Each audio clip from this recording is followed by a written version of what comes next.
Hello mga ka-chuples, pupuntahan natin ang Mikey's Curtain. Ano, sama ka sa biyahe ko? Hello mga ka-chuples, at nandito tayo sa Tutuban Mall. At syempre, pupuntahan natin ang Mikey Curtain. At kasama natin ang isa sa owner po, ang anak, si Ma'am Mikey. Ayan. Yes. Hello po. And ano mga ka-chuples, sama ka sa biyahe ko? Then, Ma'am Mikey, regarding po pala sa mga kortina nandito sa labas, ma'am, is ano pala yung mga naka-display po dito, ma'am? So, basically, yung store po namin, we cater ready-made curtains, but we can also customize din. So, yung makikita nyo dito na naka-display po in our store are ready-made curtains po. So, maraming kinds of curtains na ino-offer kami. Meron kami tulad dito, may embroidered lace kami. Then, meron din kaming ganitong type ng sheer, yung parang printed naman siya. Then, meron din po kaming mga plain curtains na nakasale sa amin. So, ayan, dating 220, ngayon 180 pesos na lang. Then, available yan in two sizes for ready-made. Meron kaming 6 feet and 7 feet. Then, aside from that, meron kami in-offer na pang condo naman. Yan yung pinaka-best-selling naming item, which is yung blackout curtain. So, dito po yan. Pasok tayo. Ito po yung aming blackout curtains. Kung makikita nyo po, napakaraming colors na pwede po nating pagpilian. And syempre, hindi lang siya available sa ready-made, pwede rin po kaming mag-customize. So yung customize po, syempre iba po yung ating price depending on the size, yung ating design for the curtain, kung naka-ring, naka-pleats siya, or tawag nito, S-fold siya. So pag naka-track po, meron din po kami. Then meron din po kami sa aming store, tulad nito, naka-promo po kami na 7 feet na printed. So dito may mga may hilig pa rin po sa printed na design at ayaw, yung usually po ipili nito, yung ayaw ng super plain. Tapos yung iba naman, meron din po kaming textured na curtain. So ito yun, may bisection kasi kami dito. Meron kaming textured curtains tulad nito. Minsan, pwede rin siya for customize. So, ayun po. Tapos, meron din kami dito mga classic designs tulad nito, mga valance, tsaka ganitong design. So, pwede rin po tayo magpa-customize niyan depending sa kulay, sa size, at saka syempre sa design. Then, yan, may mga ganyan po kami, small curtains. Tapos, may accessories din po kami. So, dito nakalatag po yan. Meron din po kaming mga shears. Ito naman po, bisection po tulad ng nasabi ko po kanina. Meron po kaming plain, then meron kaming embroidered, at meron din po kaming ganito, yung parang mga stripes po. Ayun, marami po. Then, Ma'am Mikey, regarding po pala sa mga magpapa-customize or magpapasadya, ma'am, is gaano po pala yung timeline na para makuha nila yung item Yung na items. order, ma'am? Okay, so minsan kapag konti lang naman po yung quantity, let's say ganitong size, 8 feet. If may available fabric po kami dyan, kaya po nilang maantay dito if naka-ring or naka-disuksok siya.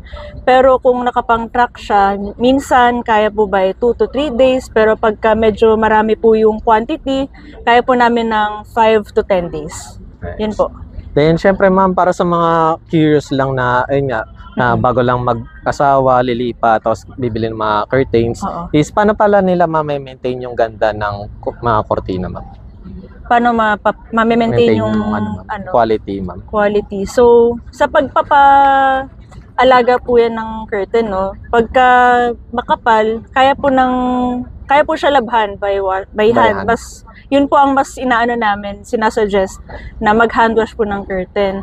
Then, if i-iron naman, wag po sobrang init para hindi po masira yung mismong fabric.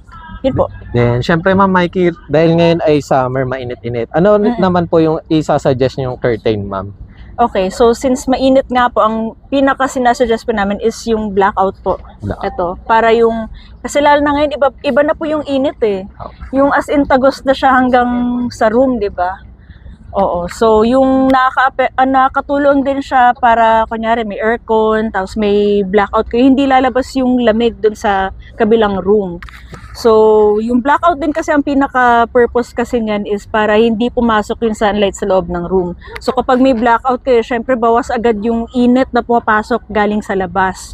So napaka-advisable po niyan, especially if tawag nito, ayaw yung magigising ng sobrang aga dahil sa init. So, yan po ang talagang sinasuggest namin sa customers namin. Blackout po. Then, ma'am, regarding naman po sa mga items niyo, ma'am, ano po yung pinaka-best seller na design, ma'am? Best seller na design. Sa ngayon po, syempre, yung naka-ring po. Naka-ring. Oo, madalas naman po yan ang ino-order.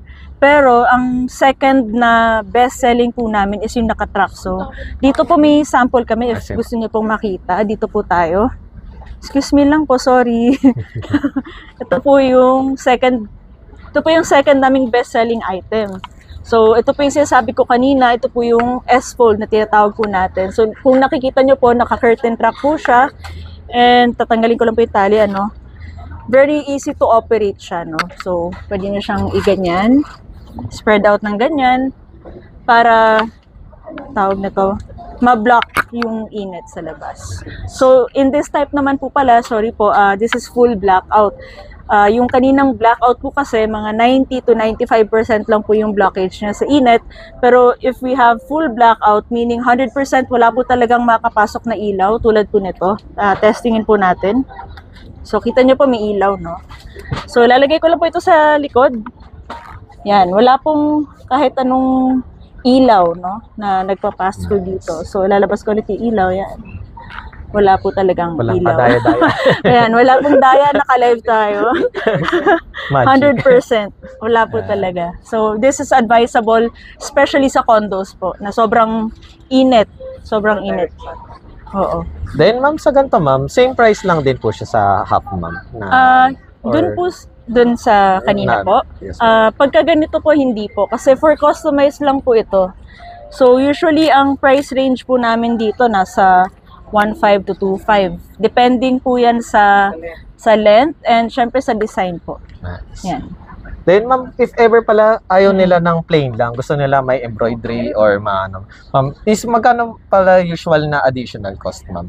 Okay, so sa ganung material po, sa embroidered namin, meron kaming katulad po nung nasa display doon. Nasa, ano yan, sir? Siguro pag nakayari na po yan, nasa 1,800 to 2,500 po. 2,500. Mga ganun po yung price range natin. Since imported po kasi yung fabric niyan. Yun po. Then, ma'am Mikey, ayun, regarding po pala sa mga curtains, ma'am, ano pala yung pinaka-mabenta niyong color naman po? For the colors naman, syempre, medyo ano na kasi ngayon best, tawag na to, minimalist yung mga tao, yung preference nila. So, mostly gray, brown, tsaka beige. Yung tatlong yun. Yun ang tatlong best-selling colors po sa curtain. Then, syempre, ma'am, dito sa Tutuban, ano pala yung store location niyo, ma'am? So, ito pong store natin, ay namin ngayon, nandito po kami. Dito po kami located sa second floor, Prime Block, Tutuban Center. Then, meron po kaming bagong extension sa podium level naman po. So, if familiar po kayo sa BDO ng Tutuban, tapat lang po kami nun, guys. Okay. Wag na po dito magulo. Yung ito na lang stocks. Sige po. So dito po yung aming stock room. Kung makikita nyo po, pasensya na, medyo magulo po talaga. Dito po kami naglalagay ng aming stocks, no? Kung makikita nyo po, naka-bisection po yan.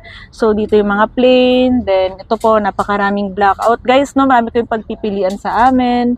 Then dito po may mga tela po kami dito. So tulad nga po ng nabanggit ko kanina, kung may gusto po kayong curtain, tawag na to, may gusto na kayong ipagawa agad at may tela naman kaming available, makukuha nyo po agad-agad kasi may mananahi po kami rito. Ayun po. Then, just in case pala, ma'am, na magpapagawa sila, ma'am, is magkano pala yung usual down payment or full payment po ba dapat? Okay, so if magpapagawa po kayo, ang policy po namin is 50% down payment. Then kapag natapos po namin, upon pick up nyo po, yung full payment po. Yun po yung aming policy dito. Then, ma'am, ano pala yung mga other branches nyo, ma'am Mikey, ma'am? Okay, so meron po kaming showroom dito po sa QC. It's malapit sa Gilmore. So Mikey's Home Furnishings naman po yun. Bukod po sa curtains, may na-offer pa po kami dong mga carpets, glass stickers, tapos wallpapers, chandeliers, Italian furniture, and customized furniture. And meron din po kaming new store po, no, sa MC Home naman po sa BGC. So, if familiar po kayo sa Landers doon, no, sa taas po nun is yung MC Home. So, pwede nyo po kaming mapuntahan doon if medyo nalalayuan kayo or hassle sa amin dito sa Tutuban.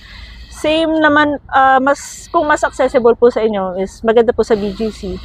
So, ayun po, same lang din naman po yung price na ino-offer doon. Same din dito. Divisoria price pa rin po. Ayun po. Yun lang. Thank you. Yun po. Then, syempre ma'am, regarding naman po sa opening and closing ma'am, anong oras po kayo nag-open?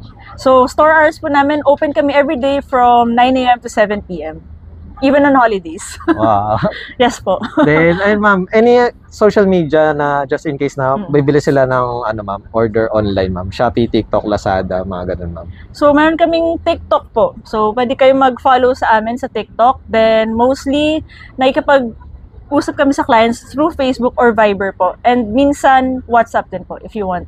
Ayan, ma'am, ano naman po, banggit naman po sa ating viewers, yung ano nyo ma'am, sa TikTok po. Okay, so yung username po namin sa TikTok is @Mikey'sCurtain.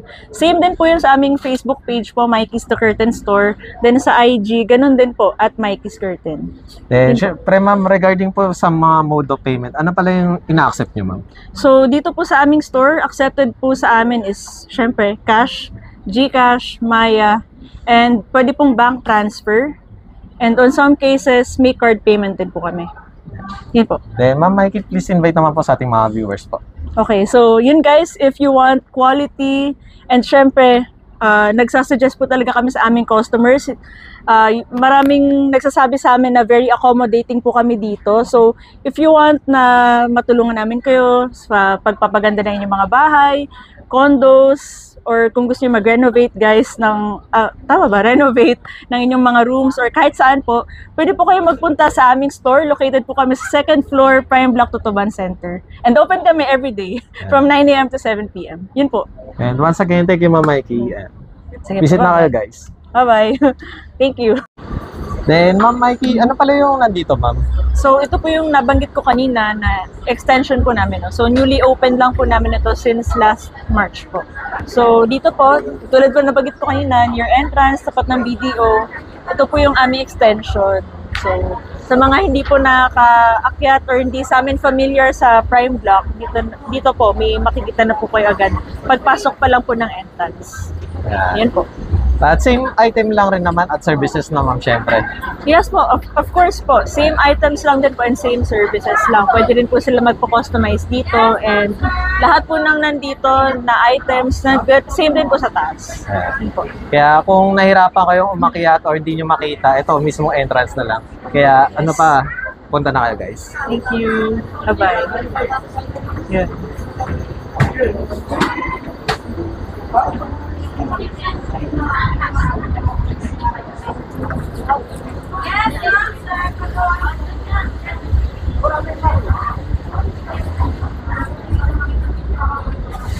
At mga ka-chupos, kapag nakita nyo ang Dragon 8, 168, at syempre ito naman ang Tutuban Mall, pupunta natin ang Mikey's Curtain. Napakamura ang curtain nila. Pag akyat nyo lang dito sa escalator guys, nasa buka na lang yung shop niya.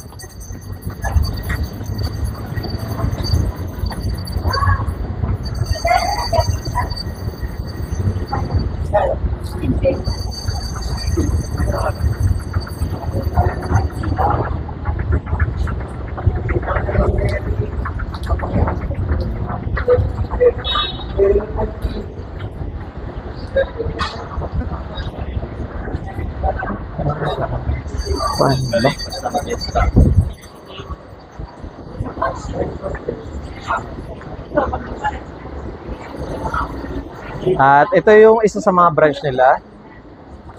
Natawag lang sa akin ng branch manager ng PPI. Sabi ko, bakit? Eh, nag-isip po ba ng sabi ko, wala po kasi ay ganun po ba? Sige, tatawag.